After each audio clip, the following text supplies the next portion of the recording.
제가 신문을 매일 읽어 드립니다만 사실 이 신문을 읽는 시간이 조금 녹화 때문에 제한되어 있습니다. 저희가 초판이 나온 직후에, 그러면서 정규제 뉴스 시작하기 전에 그 사이에 막간을 이용해서 되게 읽거든요. 아니면 정규제 뉴스 진행하면서 읽거나 이렇게 됩니다. 그렇다 보니까 그 사이에 녹화라고 하려다 보니까 기사를 충분히 숙지하고 여러 번 읽고 제가 포인트를 잘 추려서 전해드리지 못할 때가 들어 있습니다. 아주 특히 어려운 신기술이나 IT 기술이나 복잡한 사안에 그런 경우가 많은데요. 물론 그런 기사가 나오기 전까지 낮에 뉴스의 흐름을 제가 대개 봐놓고 주요 뉴스를 봐둡니다만은, 그러나 활자화된 지면을 보는 거는 그 짧은 시간이기 때문에 그렇습니다. 바로 24일자에 나갔던 기사, 삼성의 블록체인 뭐 이런 것도 그런 경우입니다. 신기술로 새로운 아주 신기술의 핀테크를 가능하게 할 우리 IT 강국에다 금융 기법까지 합쳐진 우리의 중요한 기술인데도 그거를 제가 좀 캐치를 충분히 해서 의미와 그런 거를 못 전해드려서 그렇다고 하루 지나서 그 의미와 전망 분석이 해드리긴 또 구문이 되고요. 그래서 신문을 읽어드리면서 그런 딜레마를 종종 느끼게 됩니다. 자, 8월 24일, 그러니까 8월 25일자에는요, 우리가 오늘 기사에는 대법원에서 정말 사법 불신이 어느 정도면 이런 대책이 나왔나 싶을 정도로 국민 참여 재판을 확대했다는 이런 기사도 있고요.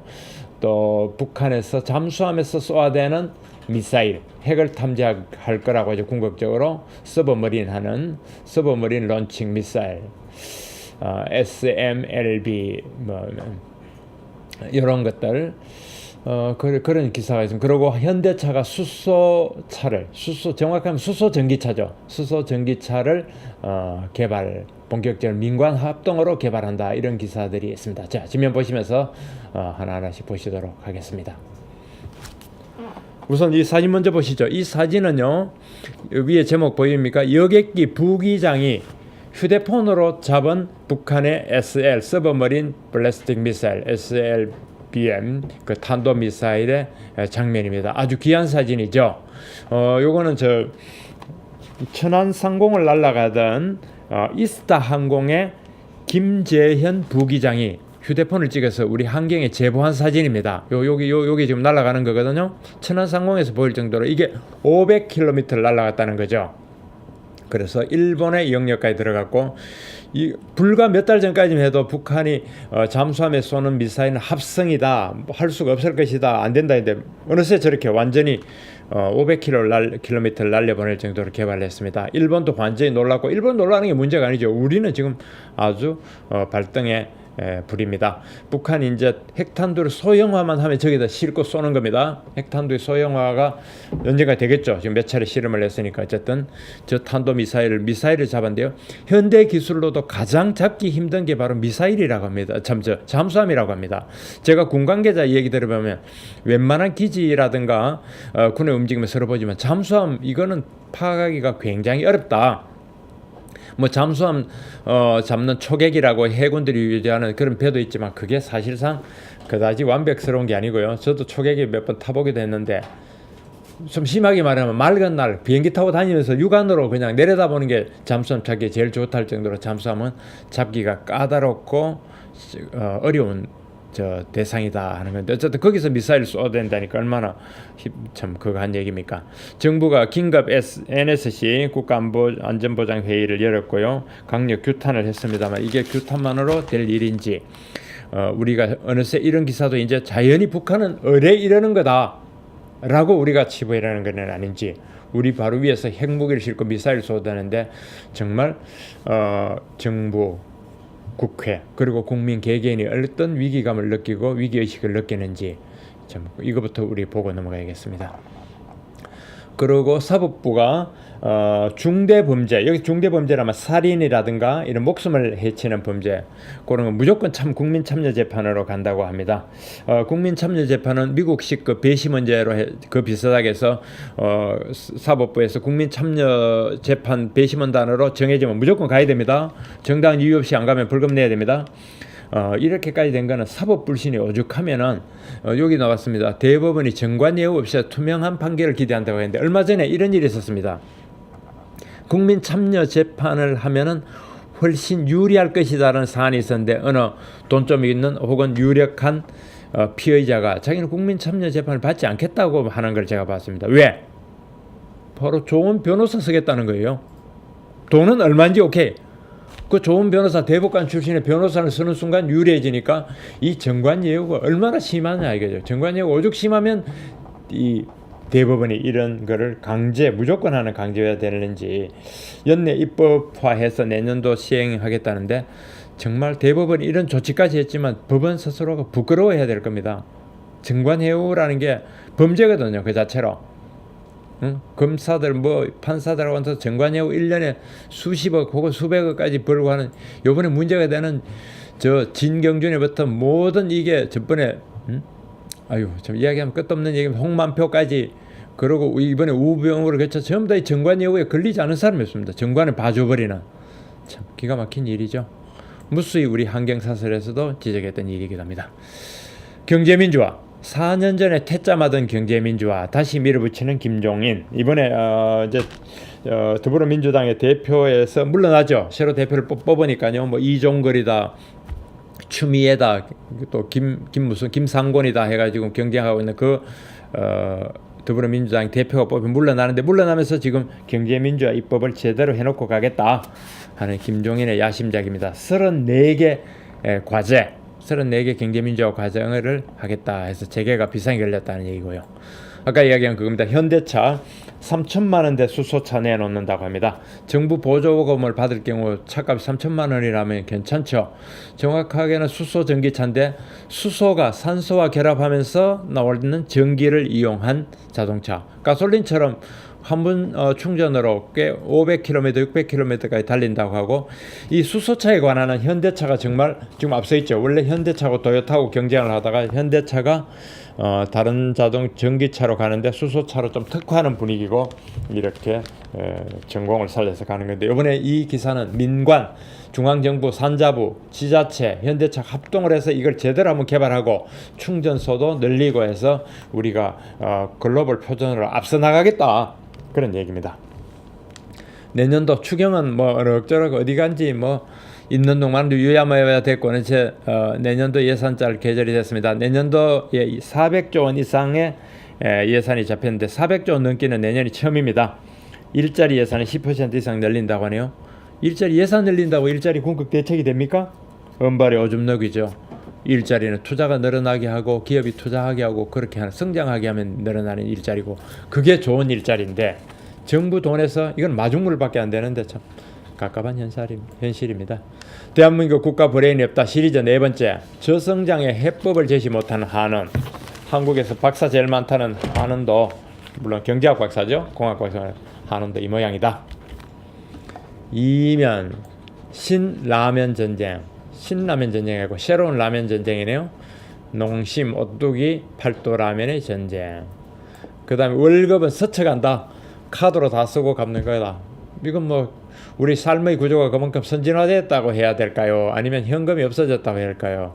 아니면 이렇게 카드로 쓰고 월급날은 다 줄줄이 빠져나가 버린 데서 30대, 40대 직장인들은 좀 서글프고 답답하겠죠? 예, 그러나 어떻게 보면 편리한 대가이기도 합니다. 그 복잡한 김영란법 오죽하면 해설서까지 나왔다.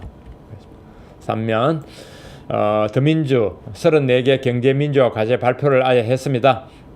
그 안에는 기존 순환출자까지 해소하자. 신규 순환출자 하지 말라고 한 게 언젠데 기존의 순환출자를 어떻게 해소하라고 이런 걸 과제를 내놨는지 불붙은 경제민주화 입법전쟁이라고 제목 뽑았네요. 박 대통령 새누리 거부로 무산됐던 집단소송 확대, 징벌적 손해배상 등 다음 달 국회에 또 올린다니 제1당이 어떻게 하는지 봐야겠습니다. 최운열 여기 김종인의 아류 김종인파 계열이죠. 대기업의 대주주 겨냥한 것이지 기업 발목 잡기 아니다. 참 말은 얼른 들으면 그럴듯한 것 같은데 전혀 말이 안 되는 얘기입니다. 기업 발목이 따로 있고 대주주 발목이 따로 있습니까? 기업의 한 구성원이지 대주주가 경영을 받고 있는.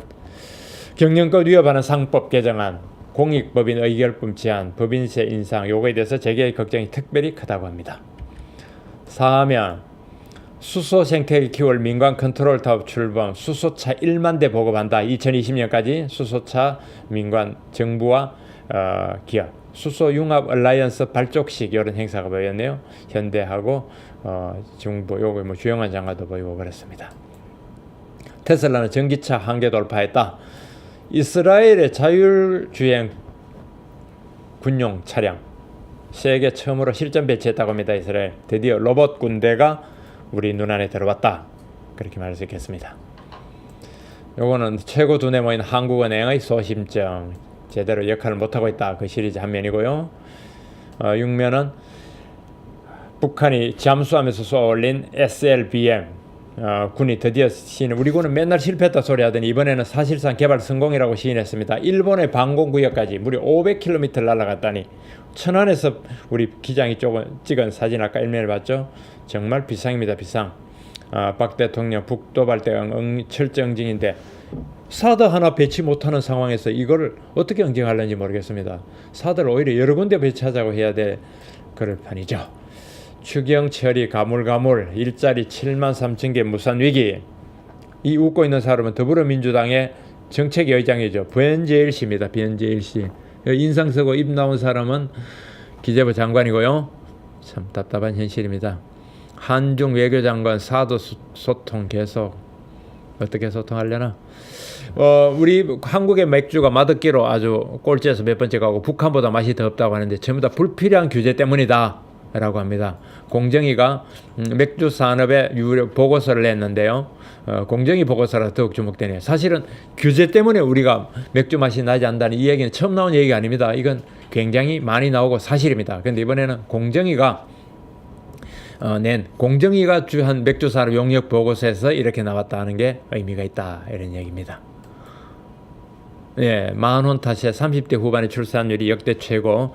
이러다가 이제 40대 애기 낳는 시대가 될 것 같습니다. 우리 한국에서는 서로 산모한테도 애기한테도 좋지 않은 일이죠.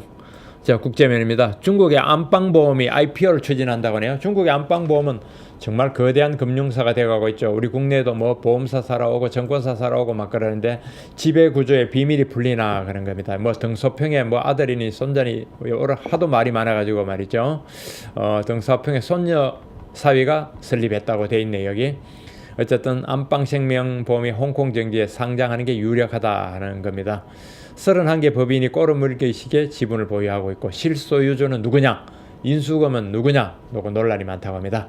이번 주에 주관사가 선정된다고 하니까 관심이 되네요. 독일의 바이엘과 미국의 몬산토, 빅딜 임박, 세계 최대 농화학 기업이 탄생할 것 같다 하는 기사. 속도 내는 중국의 식량 굴기, 네덜란드의 곡물 기업을 완전히 인수했다. 이 사진은 이탈리아에서 발생한 지진입니다. 강도 6.2. 참 중세의 도시가 무너지고 있습니다. 블록체인 손잡은 글로벌 은행들 2년 내 상용화. 블록체인 아까 제가 처음에 이야기해드렸고 바로 삼성 계열사가 10월부터 적용하겠다는 새로운 개념의 일종의 보안 시스템이죠. 이걸 손잡고 글로벌 은행들이 2년에 상용화하겠다는 겁니다. 네. 뭐 이런 기사들로 들어가 있네요. 오늘 산업계의 뉴스는 수소차 그런 거고요. 금융계의 뉴스는 블록체인 그런 겁니다. 안보계의 뉴스는 뭐냐고요? 뭡니까? 북한이 또 미사일 제대로 쏘아 올린 것 중에 뭐니 해도 가장 큰 절실하고 무서운 뉴스죠. 우리의 뉴스는요.